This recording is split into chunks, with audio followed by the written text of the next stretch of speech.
Hello, today I'd like to look at a crafting edge case with the Tome of Alkahest in Applied Energistics. One of the problems with the crafting recipes of the Tome is that they mostly require the target item as one of the components. For example, we need clay to make clay, obsidian to make obsidian, etc. And this is a problem for Applied Energistics. It does not like outputting the target item as one of the components. So this is the real crafting recipe for endstone. If you put this in a crafting table, it would work and you get out 17 endstone dust. But if we put this into an Applied Energistics system, and we say, okay, well, this interface, whenever we request endstone, it's going to put those components into this chest, and we're going to do whatever with it. That's fine. We can look, we can see we have all the components we need. The first problem, obviously, is that we cannot get it from an ME terminal.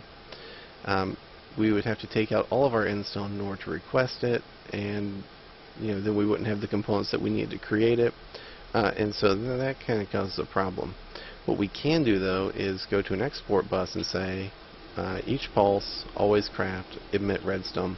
And so what we'd expect to happen here is every time this export bus receives a redstone pulse, like so, it is going to attempt to craft it, which means that this interface here should spit all the components into this chest, which is right next to it.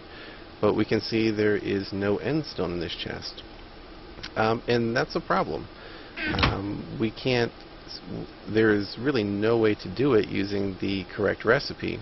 But what we can try to do is we can fake it out and we can say, hey, why don't you make me wooden shovels out of redstone, endstone, and a tomb? And so let's give that a try. If we put it in here, and we can see, okay, we got nothing in here, nothing up our sleeve. And make me a wooden shovel. Okay, and now we have all of the components that we need in order to craft a net plus of 16 endstone. So if you're using another mod, like maybe you're using one of the automatic crafting tables or the Zycraft Fabricator or anything else, you could stop right there. You can just spit these components into it and you are all done. But I would also like to look at a way to solve this problem using just Applied Energistics. So in order to do that, let's see what happens if we put this into a molecular assembly chamber. There we go. So we are going to give it our fake recipe, and it of course comes up red and says, by the way, you know this recipe doesn't work, right? Yeah, we know it doesn't work, and we're okay with that. And let's just look and see. Right now we've got a tome and some endstone in here. We're going to walk over here and see how are we trying to craft this. Okay, so we're saying if we have less than 64 endstone, then we're going to light up, and when we light up, this guy here is going to try and craft wooden shovels for us. It's on always craft. Okay, that sounds good to me. So let's go ahead and trigger our event here. So now we're lit up, so we should be trying to make wooden shovels with our recipe from in there. And let's give it a redstone. Hey, look at that. That works beautifully. And we turn back off, and we should be good to go now, right? So how about if we give another redstone? Why is it still crafting? That is off. Well, it is still crafting because it never completed a craft of a wooden shovel. And so it is still trying to make it, and it will try to make it essentially forever. Now, you can try a couple ways around this, but they're not going to work. You can put a wooden shovel in here, and that's not going to stop it. You could come over here and try and put a wooden shovel in where it should have landed, and that's also not going to stop it. Really, the only option you have here is to break your network to reset all crafting. And when you do that, of course, it does stop it. So now we're going to look for an automated way to break our network and then put our network back together. And that is going to be our dark cable here.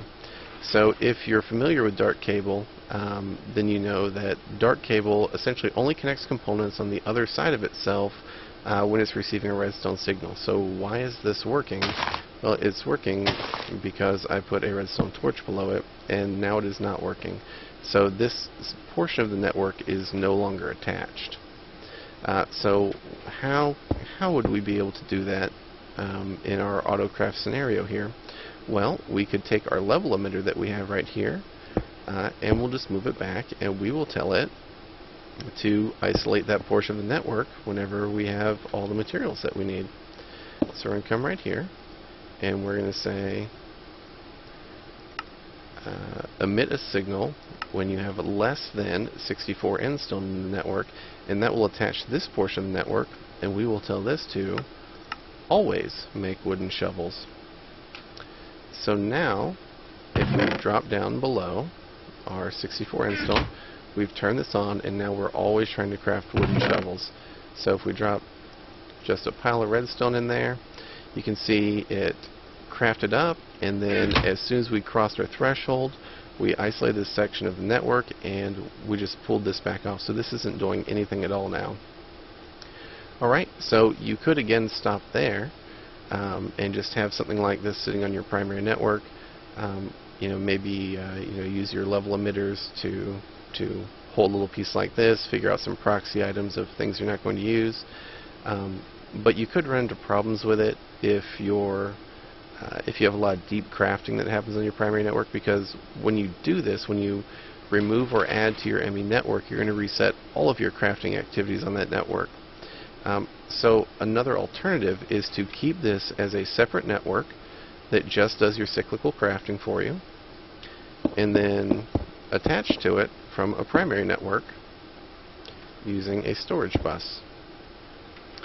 And so if you do this, we can now see, so we've got our end stone in here, our redstone, our tome, and we look in our primary network, we've got just that. Okay, and so all of that is available to us. And so if you're going to do this, you could even come back and put your level emitter on your primary network. So this might be a better solution for you. That way, whenever you break apart your network over here to stop the crafting, you're only disrupting this back-end network here, and you're not affecting any other crafting operations that are happening. Now remember that you will of course need to populate all the items into a second network if you do that. So you may even be able to do something like attach a crafting interface there, or excuse me, a ME interface there, and give it a different recipe. Maybe tell it craft 16 end stone with 1 redstone dust, since obviously this network here already has the redstone, or already has the end stone and the tome inside of it. So that is definitely an option, as well as export buses or any other method that you want to use, and you can use your level emitters to control all of that. So it is raining, and I believe I've covered everything I wanted to get to. I appreciate you watching, and have a great day.